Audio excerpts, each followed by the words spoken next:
तुहार गेम मतलब कि हमार गेम खत्म। All game is over baby. Baby यहाँ से निकलत है, भाग जाते यहाँ से। तुहार अभी अभी गृह प्रवेश भइला, पता चलल थोड़ी देर बाद ही लुथरा जी तो के घर से धक्का मार मार के। कितना में खरीदला शर्लिन तारा के? कितना में बिकलू तू? कितना पैसा डाला शर्लिन ताके? हाँ बोलो।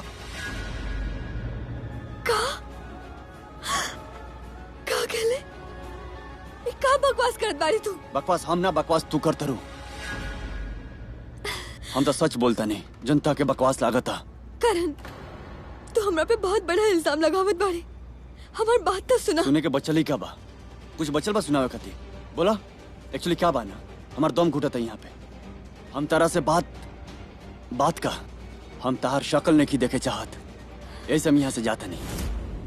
करण चुप चुप, अपना गंदा जबान से हमारा नाम मत लिया Preeta Arora. You know what, हमारा भाई की जिंदगी बर्बाद हुई तारा वजह से। हमारा भाई की शादी शर्लिन से भइल तारा वजह से। शर्लिन ही घर के बहू बनल तारा वजह से। गृह प्रवेश करके घर में जन गंदगी आई ना, ओकर जिम्मेदार भी तू। इस शादी के नाम पे घर में जौन कुछ भी भइल, जौन कुछ भी गलत भइल, ओकर जिम्मेदार सिर्फ तू बाड़ू। ऐसे अभी अच्छा बने के ढोंग मत करिए ना, तो हम अपन अच्छा ही भूल जाए प्रीता अरोड़ा, समझ लो। करण सुना। Shut up. तू हमारी बात सुन। Shut up. हमेशा तो हर बात सुननी, लेकिन कब समझ लू ना कहां से I am duffer, I am फूल। अरे वाह प्रीता अरोड़ा वाह, तू तो शर्लिन से भी ज्यादा शातिर निकल लो। तू हमार विश्वास, हमार प्राउड, हमार चैलेंज और हमार नाम सब बर्बाद कर डालो, सब कुछ। ना करण रुका। करण हमारी बात सुना। हम रिपोर्ट्स लेके यहाँ आ गए रहनी और हम तारा पास ही आवत रहनी, लेकिन रास्ता में हमरा के शर्लिन मिल गई। तारा के पता बा के शर्लिन के पता बा के हमरा पास रिपोर्ट्स बा, ओकर प्रेगनेंसी रिपोर्ट्स। और फिर हमरा के अपन मोबाइल में दिखाइल के माँ के किडनैप कर ले आई। हमार माँ के ऐसे हाथ पर बांध के ओकर गुंडा कहीं किडनैप करके रख ले रहे, कैद करके रख ले रहे। करण हम अपन आँख से देख लिया, हम देख के हिल गई करण। फिर भी हम डर ली ना। हम तारा ऋषभ जी के पास चाय खातिर भागनी था, वो हमरा के फिर से रोक ले ली और हमरा के कहली कि अगर तू करण और ऋषभ जी के ढूंढबू तो हम अपन गुंडन से कह के तार माँ के मरवा दे। ओ नो, जौन बात के डर रहे वही हो गई। प्रीता जी गिल्ली डंडा प्लेयर के सब कुछ बता रहा। हमार बेबी के राज खुल गई।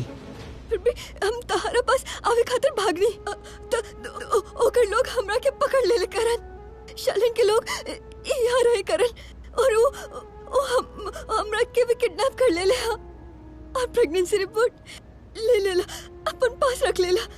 हमरा के किडनैप करके वो शर्लिन के घर पर ले गई। वो हमरा के अपन घर भिजवा देले और अपन मॉम के रूम में बंद कर देले, ताकि हम वहाँ पे चीखते रहे, चिल्लाते रहे और हमारा आवाज केहू ना सुनी। इतना ही ना करन, हम वहाँ से खिड़की कूद के भाग के निकल गई नी और हम यहाँ कई अनजान आदमी से लिफ्ट लेके यहाँ पहुँच गई नी। तार पास भी आ गई रहनी तारा के कहे खातिर, लेकिन फिर हम देखने की तार आसपास शर्लिन के लोग घूमत रहे और सबकी नजर तोहरा पे रहे। लूथरा परिवार के सब लोगन पर रहे। सारा फंक्शन मॉनिटर करत रहे कि अंदर आवत रहे कि बाहर जावत रहे और सब देखत रहे। अगर हमरा के देख लेती तो शर्लिन के बता देती और माँ के करण हम तारा पास आई नहीं, लेकिन तारा सामने शर्लिन के आदमी रहे। एक आदम तरह से बोलना पाई कि करण आई नीड यू, करण हमार मदद करा, करण हमार माँ के बचा ला करण।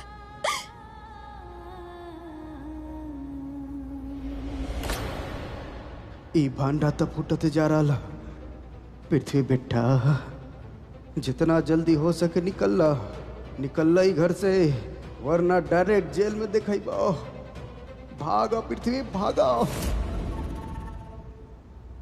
करण हमारा यकीन माना करण।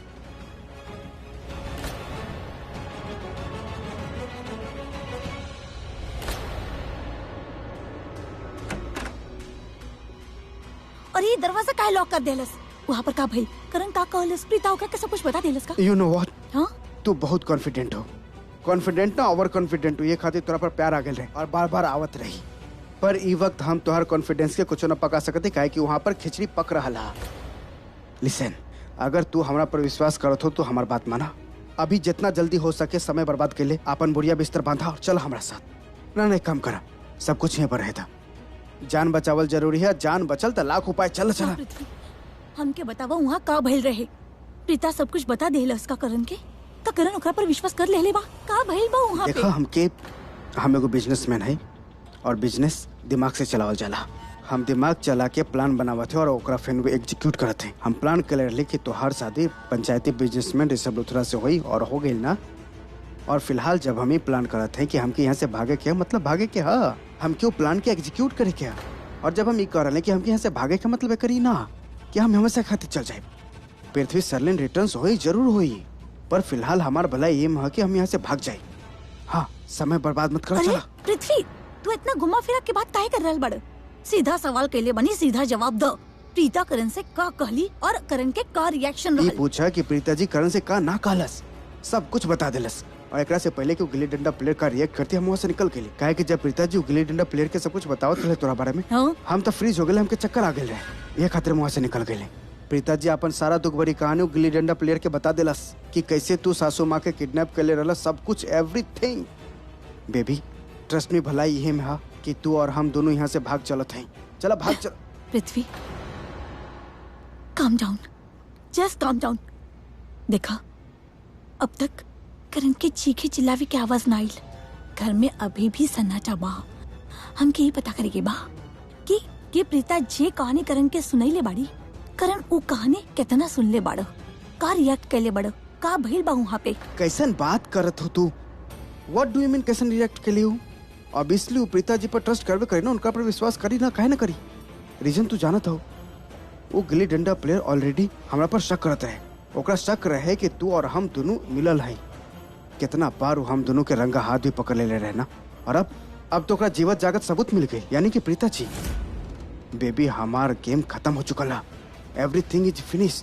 भलाई यही में हा कि हम यहाँ से भाग जाते हैं, काहे कि अब वो गिल्ली डंडा प्लेयर हमरा पर जबरदस्त अटैक करी। हो सकेला ना भी करे। मतलब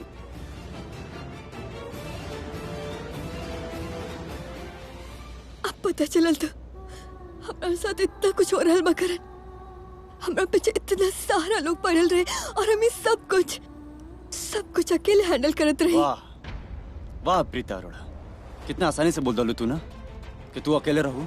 इतना भीड़ में तू अकेले रहो। Just shut up, okay? Just shut up. तू ऐसे काहे बात करत बाड़ा? हम अकेला रह नहीं करन। कितना बार हम आके तोरा से बात करने की कोशिश करेंगी, लेकिन शालीन के लोग हमेशा आसपास रही। वो लोग हमरा के देख ना सके, ये खातिर हम घूंघट भी ले रही। तोरा के याद बना, शादी में एगो घूंघट वाला लड़की रही, बार बार तोरा पास आवत रही, बार बार तोरा से बात करने की कोशिश करत रही। I am really sorry Preeta Arora, हमके माफ करता अगर हम तके कबो ई एक्सप्रेशन देलो कि हम बेवकूफ और स्टूपिड बानी, जो हम एक्चुअली में नहीं की। समझ लो तू? हमरा के समझ में ना आ रहल बा। तू का तोरा के याद ना बा कि शादी में एगो घूंघट वाली लड़की रही, आवत रही ना तोरा के पास बार बार, इतना लंबा घूंघट ले रहली और तू तोरा के का हो गइल बा?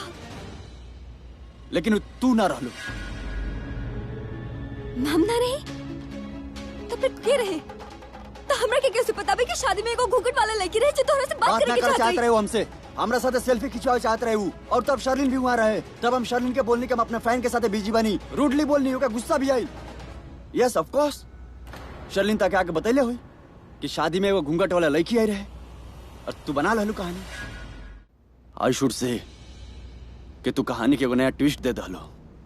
वाह प्रीता अरोड़ा वाह, कहानी बनावे में तू तो अब एक्सपर्ट हो जात पड़ो। Very good. तोरा के हमरा पे बिल्कुल भी विश्वास ना बना रहे, विश्वास रहे तारा ऊपर, और वही विश्वास की वजह से आज हम ये दिन देखा था नहीं। एक बात बताओ, अगर तक इतना सही बात बोले के रहे तो तू घूंघट में से भी ये बात बता सकत रहलू, कह सकत रहलू कि करण हम प्रीता हाँ का वजह रहे, काहे छुपली तू ये बात? हमारे आगे पीछे काहे घूमत रहलू? हमके बात बताई तू ना। काहे के शलीन वहाँ रहे, ओकर आदमी वहाँ रहे और हम ना चाहत रहे कि उनका के पता चल जाए कि हम हैं। प्रीता अरोड़ा, हम सिर्फ एगो बात जानता नहीं। अगर तू हमके अपन इतना से भी झलक दिखा दे तू ना, तो हम तेरा बात पे विश्वास कर लेती। ना करण, तू चिखत, चिल्लावत, गुस्सा करत, रिएक्ट करत और ओकरा से शलिन के या ओकर कोनो आदमी के पता चल जाती कि वो हम है और वो बम ब्लास्ट कर देती। बॉम्ब? हाँ करण, बॉम्ब। शलिन राखी आंटी के शलिन तहार मॉम के पर्स में बॉम्ब रख ले रही और वो हमरा के कहले कि अगर हम केहू के भी सच बतावे की कोशिश करी तो हमरा के ऋषभ जी के या केहू के भी तो रिमोट के बटन दबा के बॉम्ब ब्लास्ट कर दी। कितना अच्छा कहानी बना ले लो तू प्रीता अरोड़ा। कहानी? बॉम्ब, रिमोट, राखी आंटी के पर्स। हाँ, वेरी गुड यार। क्या कहानी बनाओ तर तू। ना करण, एक कोनो कहानी ना बा। असने भइल रहे, शलिन असने कर ले रहे, ओ लड़के बॉम्ब रख ले रहे। एनफ। एक कहानी अब हमने की सुने चाहत। जस्ट कीप मम, ओके? ताकि पता बका प्रीता अरोड़ा, तू पहले जॉन भी कह, तू जॉन भी कर, तू हम हमार परिवार आंख बंद करके तारा ऊपर विश्वास करती। कैसे हमनी के लागत रहे तू जॉन भी करबू, अच्छा करबू। लेकिन हमनी के ना पता रहे कि तू एगो नकाब पहनले बड़ू। लेकिन आज वो नकाब तारा चेहरा से हट चुकल बाटे और तारा असली चेहरा सबके के सामने आ गइल बा, ओके? कौन सा नकाब, कौन सा चेहरा? हम उहे हैं करण, उहे प्रीता अरोड़ा हैं। हम कोनो नकाब ना पहले हैं। हमार बात के यकीन करा। यकीन करी? हाँ, यकीन कैले रही ना, विश्वास कैले रही ना तारा ऊपर। का नतीजा निकलल? हमारे भाई की जिंदगी बर्बाद हो गई। तू पहले जॉन भी कह, तू जॉन भी कर तू। अरे चंद पैसा खाते तू शर्लिन के हाथ में बिक गलू। हमरा विश्वास के, हमारे परिवार के विश्वास के शर्लिन के हाथ में बेच डालू तू चंद पैसा खाती। पता रहे हमके कि तू एगो मिडिल क्लास लड़की बाड़ू, लेकिन इतना लालची बाड़ू, इतना ग्रीडी बाड़ू, ई ना पता रहे। अरे पैसा की जरूरत रहे तू हमसे मांग, तू हम ताके दे देती।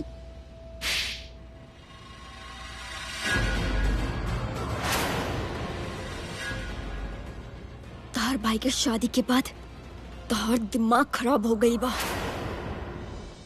हम ई समझ सके नहीं कि शादी ना होके के चाहिए, एकरा के रोके के चाहत रही। इस शादी ना बर्बादी भइल बा। एकरा के रोके के भी जिम्मेदारी सबसे ज्यादा हमार कंधा पे रहे। और अगर इस शादी भइल बा तो ओकर इल्जाम भी हमरा ऊपर ही आइल बा। लेकिन एकर मतलब ई ना बा कि तू हमरा के इतना गंदा बात सुनावा, हमरा पे इतना गंदा इल्जाम लगावा। शादी के रोके खातिर तोरा के पता भी बा कि हम का कहले हई। अपन फैमिली के, अपन खुद के जान तक दांव पर लगा देनी। और तू कहत बाड़ी कि हम बिक गई नहीं। हम बिकाऊ ना बानी, समझला तू? हाँ, हम मिडिल क्लास जरूर बानी, लेकिन खुददारी बा हमरा में। और शलिन हमार खुददारी ना खरीद सकेली, तू ना खरीद सकेल, केहू ना खरीद सकेला। इतना साल में तो हमरा कितना ही जान सकले, इतना ही पहचान ले बाड़ा करण। शर्म नहीं ख्याल तोहरा के? आई रहे शर्म आइल हमके, बहुत शर्म आई।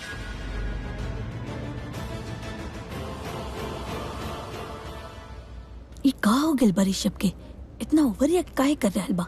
तेल के गिरे के बारे में ई तरह से इन्वेस्टिगेट कर रहल बा जैसे ई तेल के गिरल कोनो हादसा ना होखे, केहू जानबूझ के इतना बड़ा साजिश कैले होखे। आप केहू प्रीता के गिरावे की कोशिश काहे करी? के बा हमनी के घर में जैसन करे की कोशिश भी करी। हमके तो समझ में ना आ रहल बा कि प्रीता इतना हड़बड़ात काहे आईली और इतना जल्दी भाग के ऊपर काहे गईली। What's wrong with you mom? आप शायद भूल रहल बानी कि आपकी फेवरेट प्रीता और हमनी के करण ना सो कॉल्ड फ्रेंड्स बाड़े। अब प्रीता ऑब्वियसली शादी में ना आईली तो भाग भाग के ऊपर गई बाड़ी ओकरा से सॉरी कहे खातिर। करण के सॉरी बोले के बाद वो हमनी सबके पास आई और बारी बारी हमनी सबके सॉरी बोली। यह तो आदत बा आपके फेवरेट प्रीता के, पहले गलती करा फिर हर एक के पास जाके ओकरा के सॉरी कहा। हे शर्म के का नाम दी?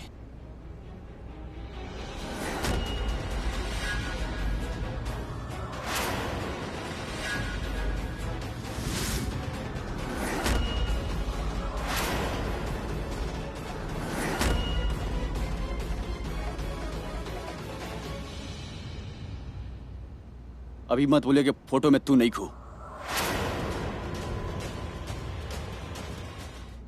यस सर। कहाँ रहला तू? सर बाहर देखे गए रहे कि सिक्योरिटी गार्ड्स के कि उस शादी के खाना खैले कि ना। एकरा से हम कब से पूछा था नहीं कि ई तेल एजा कहाँ से आयल, पर एकरा लगे जवाब नहीं खे। लेकिन ई घर में अगर कुछ होके और तारा मालूम नहीं खे ऐसा होने के सकत। यस सर। क्या कि घर के देख रेख तू करेला, राइट? यस सर। तार रेस्पॉन्सिबिलिटी बना था कि घर में कुछ भी होके तू ओकरा बारे में जाना। सीढ़ी पर तेल गिरल रहा, किचन में पड़ल रहे तेल हॉल की सीढ़ी पर आ जाला, वो खुद पर खुद तो आई ना। जाहिर बा क्यों गिरेले बा, जानबूझ के गिरेले बा। यस सर। तारा पता बा क्या गिरेले बा?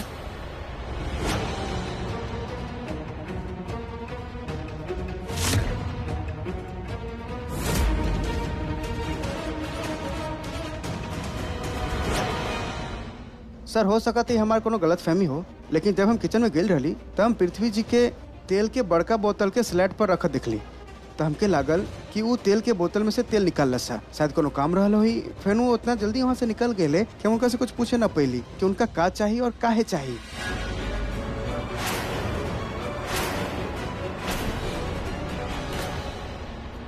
पृथ्वी किचन से तेल काहे लेके आई, या फिर वह तेल लिया के सीढ़ी पे तने के गिरेले?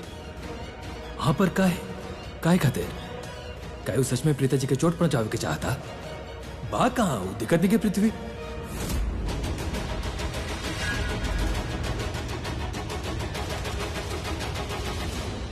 ये लेके हम ना बानी।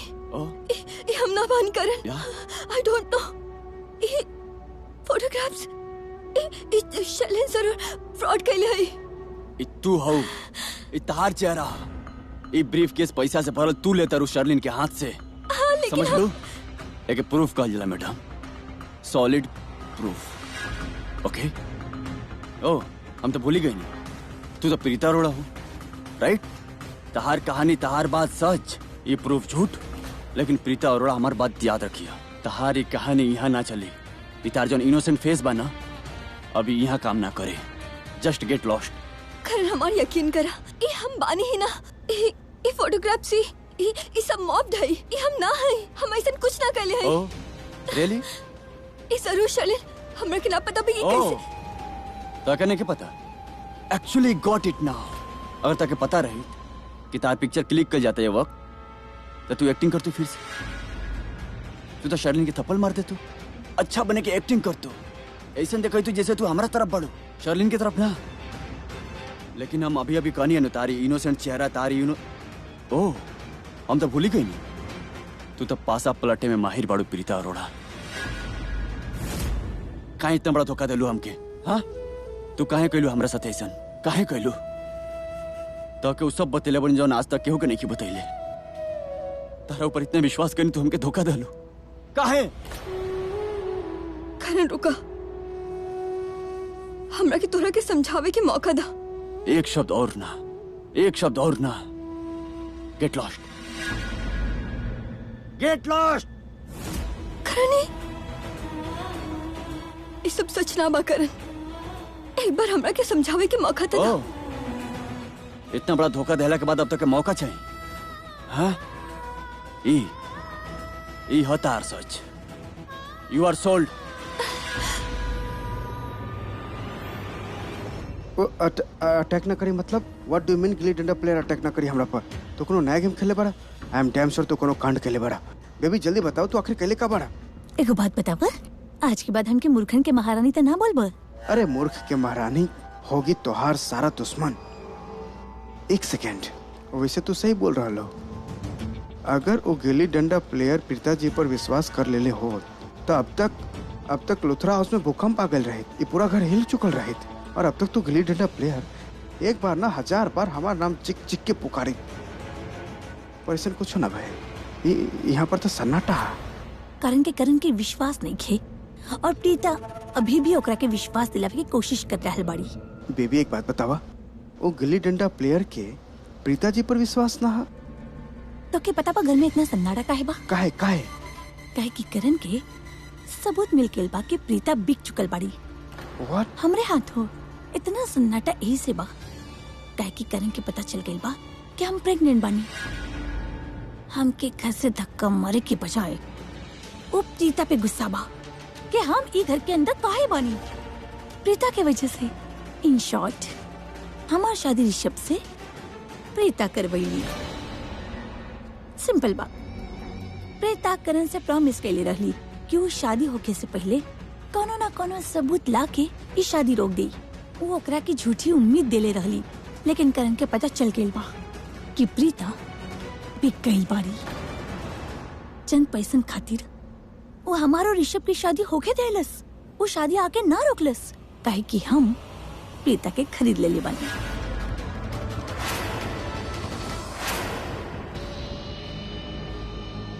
तू प्रीता जी के खरीद ले ला? प्रीता जी बिक गई? पर हमके एक बात ना समझ आ रहा, अगर प्रीता जी के तू खरीद ले ला तो फिर हमरा हाथे काहे मरवावे के चाहत रहला? वो भी हमारे गुप्त प्लान रहल। आई वॉज नॉट श्योर कि वो डिटेक्टिव टाइम पे करण के पास प्रीता के अगेंस्ट प्रूफ लेके अगर 1% भी हमारा प्लान फेल हो जायत या फिर वो डिटेक्टिव टाइम पे ना पहुंचत तो ये हमारा प्लान बी रहल कि हम प्रीता के अपना रास्ता से हटा दें। और हमेशा की तरह तू फेल हो गई और हम अपन काम करके निकल गई नहीं। बेबी लेकिन ऐसा का काम कैला तू? साफ साफ बतावा तू आखिर कैला का? साफ साफ बताई तो हमके ये पता चल गई रहे कि करण और समीर हमरे पीछे एगो डिटेक्टिव लगा देले रहले। ये जाने खातिर कि हम कहाँ जा रहल बानी, का कर रहल बानी, कैसे मिल रहल बानी, कैसे बात कर रहल बानी। लेकिन उनकरा के ही नहीं पता रहल कि उनका डिटेक्टिव उनकरा पे ही भारी पड़ जाई। हम ओकरा के खरीद लेले बानी। का बात है? अब तो ये सोचत होग कि हमके कैसे पता। हाँ। वो दिन जब बैचलर पार्टी खत्म भइल तब हम कॉरिडोर से क्रॉस करत रहली और तब हम केहू के घुसुर फुसुर करत सुन लेले रहली। हमके शालिन के बारे में सब इन्फॉर्मेशन चाहिए। शालिन केकरा से मिले ले, पूरा दिन का करे ले, शालिन केकरा संगे मिल के का कर दिया, सारा इन्फॉर्मेशन। डोंट वरी सर, हम एगो बहुत ही फेमस डिटेक्टिव है। आई एम श्योर आप हमारे काम से बहुत खुश रहो। ऐसा शॉकिंग प्रूफ ला के देव ना आपके कि आपके हमारे जासूसी शौक लागी। ये हुआ वो लड़की, नाम शलिन खुराना। डन सा। करण और समीर सिर्फ हमारा नाम जाने ले, शर्लिन खुराना। वो ये ना जाने ले कि शर्लिन का चीज बड़ी। वो डिटेक्टिव के लागल कि वो हमार पीछा करत रहल, लेकिन ओकरा के ई ना पता रहल कि हम ओकरा से अपन पीछा करवावत रहनी। और एक दिन हम ओकर पीछा करत करत ओकरा के ऑफिस में पहुंच गई और जैसे ही वो हमरा के देखलस ओकर तो होश उड़ गई। He was shocked. अरे इतना शॉक्ड होके के जरूरत नहीं के, हम जानत बनी कि तू हमार पीछा करत बाड़ा। डोंट वरी, हम दी करण लूथरा के बिल्कुल भी ना बताई कि तू कितना फेमस डिटेक्टिव बाड़ा। केहू और के पकड़त पकड़त खुद ही पकड़ल गई और ना ही प्रेस में जाके तोहर फोटो छपवाई कि तू हमार पीछा करत रही। ई पिक्चर एक के हम कभी भी प्रिंट करवा के तोहार पब्लिसिटी ना करवाइब कि तू एगो बहुत ही फ्लॉप डिटेक्टिव बाड़ा, तो के कब्बो हायर ना करे। अगर हम ऐसा कुछ कर देनी ना तो तोहार पूरा करियर बर्बाद हो जाई। इतना बर्बाद कि तू कभी भी केहू के भी पीछा ना कर पाइब। अब तो के बैड पब्लिसिटी से बचावे खातिर कुछ तो करे के होगी ना। आई मीन टू से हमार भी तो कोनो काम होके के चाहिए ना। एगो डील क्रैक करत बानी कि तोहार करियर भी बच जाए और तोहार मुफ्त के पैसे भी मिल जाए। वो कैसे?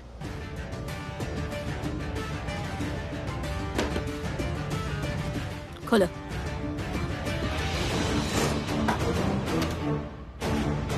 ये पैसा तोहार हो सकेला अगर तू हमारे को काम कर दे।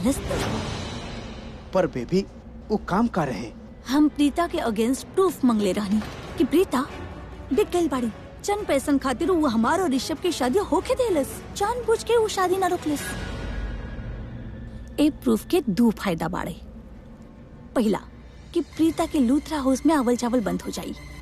दूसर ई ओकर और करण की दोस्ती इट्स गोना बी ओवर। हम भी सेफ और हमार फ्यूचर भी सेफ। लेकिन बेबी हमके को बात बतावा, इस सबूत के हासिल करे खातिर तू का कैला? प्रीता के फ्रेम करे के बा, ऐसे दिखावे के बा कि जैसे वो हमरा से पैसा ले ले बाड़ी। हो जाए। इतना आसान नहीं खे। अगर ओकरा के पैसे भी देई ना तो वो कभी एक्सेप्ट ना करी। पैसा एक्सेप्ट करे के जरूरत ना है। हमके बस एगो लेके चाहिए ओकर हाइट के जितना, और आपके बस 2-3 सेकंड खाते पैसा होल्ड करके खड़ा रहे क्या, ताकि हम एगो पिक्चर क्लिक कर सके। ऐसा लगे जैसे आप ओकरा पैसा दे रहा है। एकर मतलब बा क्या आप केहू और के चेहरा पे प्रीता के चेहरा लगा देब? करेक्ट। फैंटास्टिक। है का रहल, हम प्रीता जैसन कद काठी वाला एगो लड़की के हायर कइनी, ओकरा के प्रीता जैसन कपड़ा पहना देनी और कुछ पिक्चर्स क्लिक करवा देनी, ऐसन पोजेस देनी जैसन हम ओकरा के पैसा दे रहल बानी। नोट के बंडल लेके वो बड़ा खुश हो रहल बाड़ी, यू नो। प्रीता बिक गइल बाड़ी, ऐसन पोर्ट्रेट कइनी।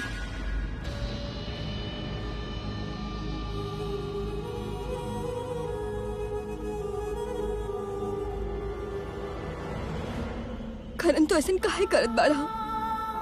तोरा के हमार बात पे यकीन काहे ना होत बा? तू हमरा पे बार बार झूठा इल्जाम काहे लगावत बाड़ा? झूठ इल्जाम? चलो ठीक बा, तू बताओ का इल्जाम लगाई तारा पा? बोला, भाई फोटो झूठा बा? ये झूठा बा? हाँ, हमरा के ना पता बा कि फोटोज में इस सब कब हम कुछ भी ना जाने नहीं। ओ, तू नहीं क्यों जानत कि तो फोटो में काहे बाड़ू? अगर तू फोटो में नहीं खुदा तू दिखत काहे बाड़ू? हाँ, हम बताओ तनिक काहे से तू झूठ बोलता रू? झूठ बोलता रू तू। हम झूठ ना बोलत बानी करण। एक और बाहरी बात हमरा से मत कहिया। का तो हमरा के जानत ना बाड़े? हम कभी झूठ ना बोले नी। हम तोरा से काहे झूठ बोलब? तोरा की याद बना, सबसे पहले हम ही आके तोरा के बतेले रहनी कि शालिन के बॉयफ्रेंड बा। सबसे पहले तोरा के बतेले रहनी कि शालिन प्रेग्नेंट बा। हम ही तोरा के बतेले रहनी सबसे पहले। करेक्ट, सब जगह पहले पहले तू ही रहलू। जौन कुछ भी कहलू पहले पहले तू ही कहलू। पता बा काहे से ई जो तारा साजिश रहे ना, अभी के ना, वेल प्लान, बहुत सोचल समझल पुराना साजिश बा। तू पता बा का के लिए बड़ू? पहले आके सब कुछ बता दलो, ओकरा बाद करन ई कर, करन ऊ कर, और ओकरा बाद एंड में आके सब कुछ बर्बाद कर दो। प्रीता और ना, तू लुथरा के इमोशन के साथ खेल लो, हमारा इमोशन के साथ खेल लो। हमके ना पता रहे कि जेके हम अपन दोस्त बने नहीं, वो असल में हमारा सबसे बड़ा दुश्मन बा। हम इस शादी में तार इंतजार करते रहने के प्रीता अब आई, लेकिन ना, प्रीता ना आइलस। प्रीता तो बिजी रहे पैसा गिने में। प्रीता पैसा गिनत रहे, लाइफ का मजा लेते रहे, सोचत रहे कि इतना मेहनत करनी। Just shut up! You shut up and just get lost. ठीक बा, चल जाए हम, लेकिन अकेले ना जाए, तोरा के साथ लेके जाए। चला हमरा साथ, चला हमार माँ के पास। तोरा के हमार बात पे यकीन ना बना तो हम तोरा के अपन माँ के पास लेके जात बानी। माँ के बात पे तो यकीन कर बना, वो तोरा के बताई कि वो कैसे किडनैप भइल, वो कैसे वहाँ हॉस्पिटल में। तू हॉस्पिटल चला हमरा साथ, माँ के रिकॉर्ड्स देख के तो तोरा के यकीन हो जाई ना। चल हमरा साथ। हम तारा साथ कहीं ना जाए, समझ लो। तू तार का बा जेंगा तो किडनैपिंग के बॉम्ब के स्टोरी बनेलू, वहीं तो हॉस्पिटल के स्टोरी बना देबू। इनफैक्ट बना ले ओकबू उकाबा ना का शर्लिन के दहल पैसा में से कुछ तू हॉस्पिटल के खिला दे ओकबू। उनसे कहलक वही कदा ऊ कदा। अरे यार, आजकल पैसा खिला के कुछ भी हो सकता। इनफैक्ट डेथ सर्टिफिकेट भी बन जाला। हॉस्पिटल रिकॉर्ड तो छोटा सा चीज भाई यार, वो भी बनवा ले लो ओकबू तू, राइट? प्रीता अरोड़ा, तू जितना भी कोशिश कर ला, जितना भी एक्टिंग कर ला, नहीं कुछ नहीं के बदले वाला। ना ही तार धोखा और ना ही हमारा टूटल विश्वास। अब तू चाहे कितना भी कहानी बना लो, कितना भी झूठ बोल लो, लेकिन हम तारा ऊपर विश्वास ना करो। अब हम गलत के साथ ना दे। बहुत धोखा दे लो तू लुथरास के। अब हम कोनो धोखा ना देले हई, और धोखा नाम के गाली मत दा हमरा के।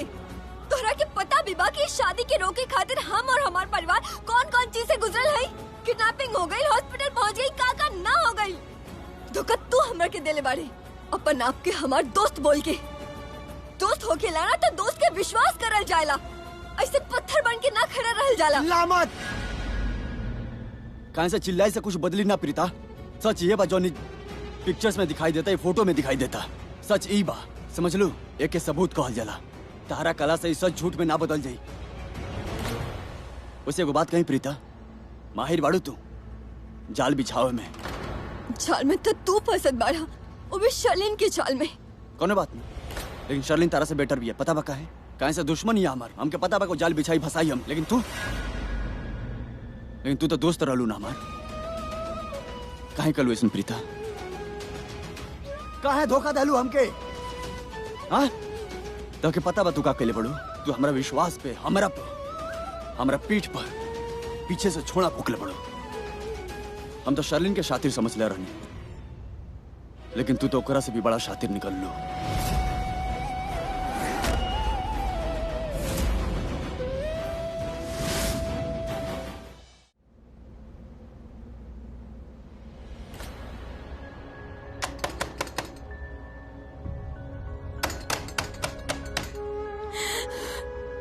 हमरा के यहाँ अंदर बंद करके चल गए।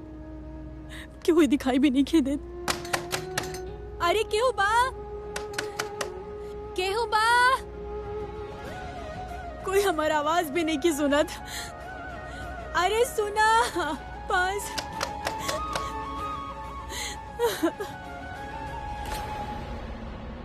हमरा लगा था वो जरूर प्रीता की नुकसान पहुंचावे आयल हुई और प्रीता ना चालाकी से यहाँ ओकरा के बंद कर देले हुई और भाग गई हुई। एक हाथे जब हम अपन बच्ची के देखे नहीं था यहाँ पर शर्लिन रहे। कहीं ऐसा तना कि वो हमारे प्रीता के नुकसान पहुंचैले हो। हे माता रानी हमारे बच्ची के साथ दिया। हमारे प्रीता के कुछ ना होके के चाहिए। माता रानी हमारे बच्ची के साथ दिया। ओकरा साथ रही माता रानी। ठीक बा, तोरा के जे कहे के बाद तू का, हमरा पे जितना इल्जाम लगावे के बाद तू लगावा, लेकिन एक बार हमारी बात सुन ला। एक बार हमारी तरफ देखा, हमारी तरफ देखा करन। हम वो ये प्रीता अरोड़ा बानी, तार बेस्ट फ्रेंड। तो हमरा के बहुत अच्छा से जाने ला। तू जानत बाड़ी कि हम कबू कुछ गलत ना करब। करेक्ट।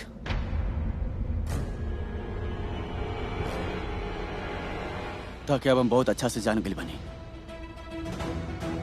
तू एगो धोखा, एगो फरेब रहलो। लेकिन अब हम तारा असली चेहरा जान चुकल बनी। तू हमरा पीठ पे छुड़ा फेंकले बड़ो प्रीता अरोड़ा। तू हमके धोखा देले बड़ो। हम तारा पे इतना विश्वास करनी, तू विश्वास के तोड़ ले बड़ो। ना कर, ना अब तारी घर से और ना हमरा से कोनो नाता बा। You just leave. ना करन। हम जब तक अपन आपके निर्दोषता साबित कर दे, हम यहाँ से ना जाइब हम कहीं यहाँ से।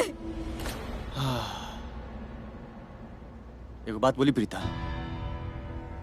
तू जो नी घर में जगह बनेले बड़ो हमारा दिल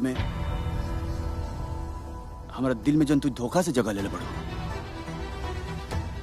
अब हम मुंह ताके ना दे। अब हमरा दिल में तारा कदी कोनो जगह नहीं खे। अभी घर में एक घर वाला खाती, एक घर के जमीन पर, एक घर के चौकट पर तार कोनो हक नहीं खे। एक्चुअली क्या बाना, शालिनी घर के बर्बाद नहीं कैले, ये घर के तू बर्बाद कैले बड़ो। शालिनी नाम के बर्बादी तू एक घर में लेके आइल बड़ो। अभी घर पर और हमारा पदार कोनो हक नहीं खे। का करत बाड़ा? उहे जो हमके बहुत पहले कर देवे के चाहत रहे। चलो करन, एक मिनट। हम तोरा से जे भी कहले हैं सच कहले हैं।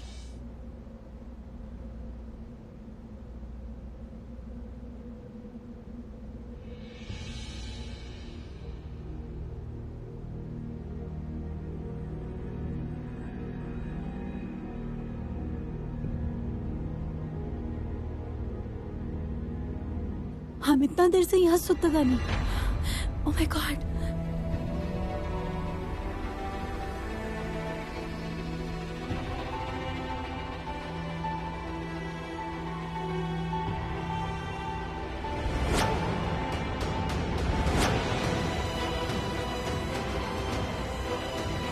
जूस?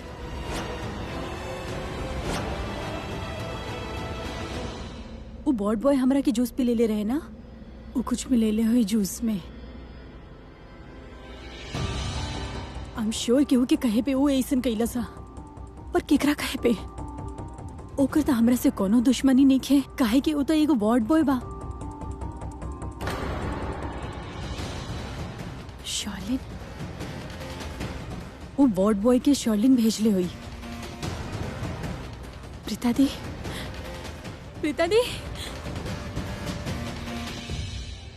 हमार बात ना सुन तो वो लोग जीत जाइए। करन वो ये तो चाहत बाड़ी। करन प्लीज, करन तू उनके धोखा में मत आवा। वो लोग तोरा के धोखा देता ही।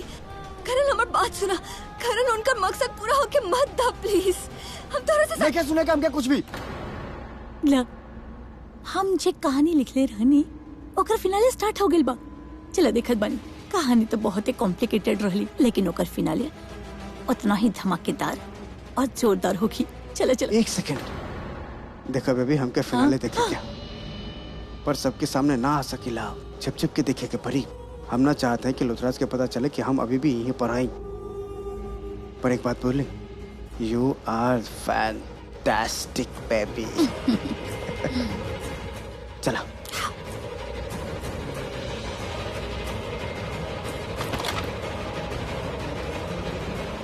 कोनो कहानी कुछ भी नहीं के सुने काम के, ताकि एक सेकंड भी हम बर्दाश्त नहीं कर सकत।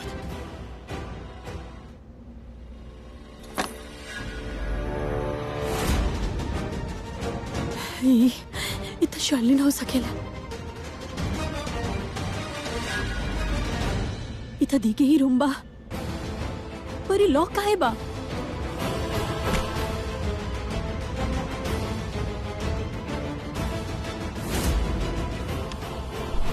दी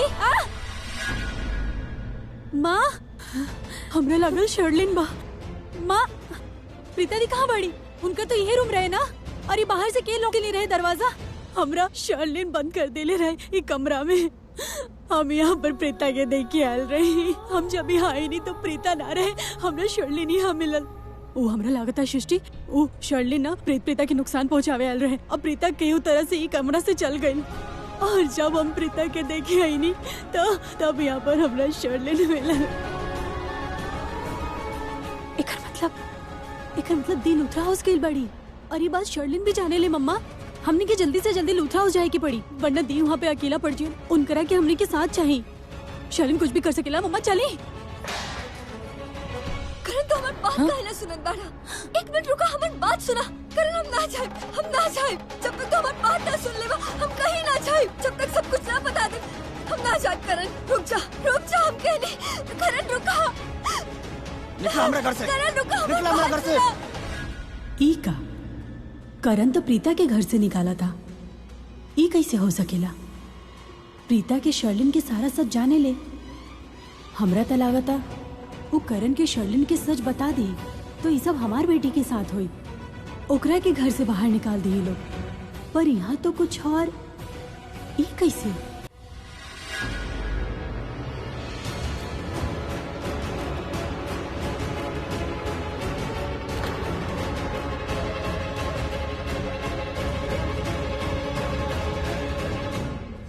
मॉम, हम मंदिर से आ गए नहीं।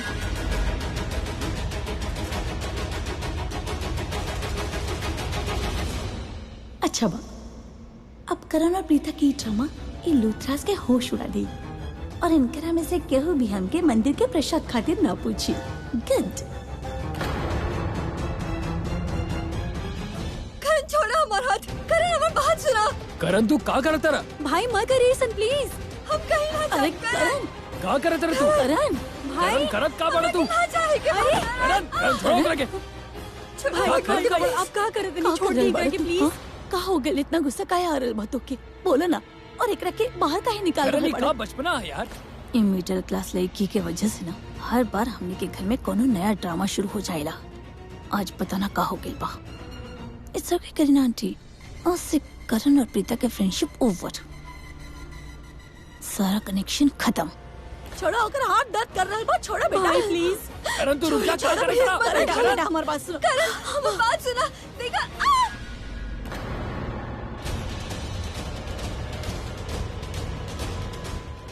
उठा उठा।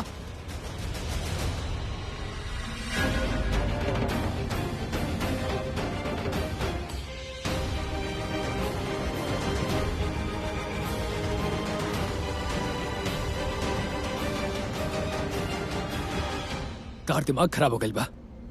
का करत रहा तू? करण पिताजी के हाथ छोड़ा। तेरा हो का गइल बा? करण पिताजी के हाथ छोड़ा। का भइल बा बेटा तोके? पहले भी तू एकरा के साथे बहुत सारा झगड़ा कैले रहला, लेकिन ऐसा त ना होकर रहे ना। का हो गइल बा तोके? कुछ तो बोला करण, कुछ तो बोला। हम ही ना होके देब, याद रखियो। हम एकरा के ना जाए देब। छोड़ दे एकर हाथ और तू जा कमरा में अपन जा। करण मत।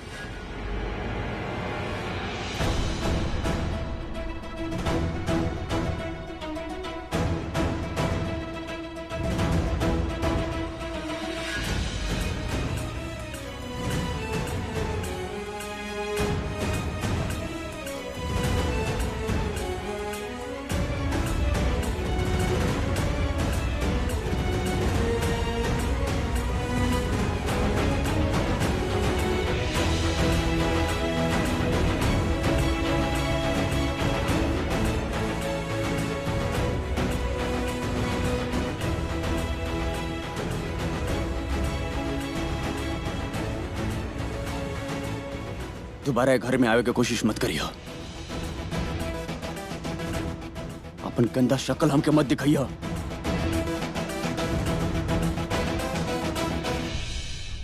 भूल जाएगा करण और प्रीता कब वो मिला रहे।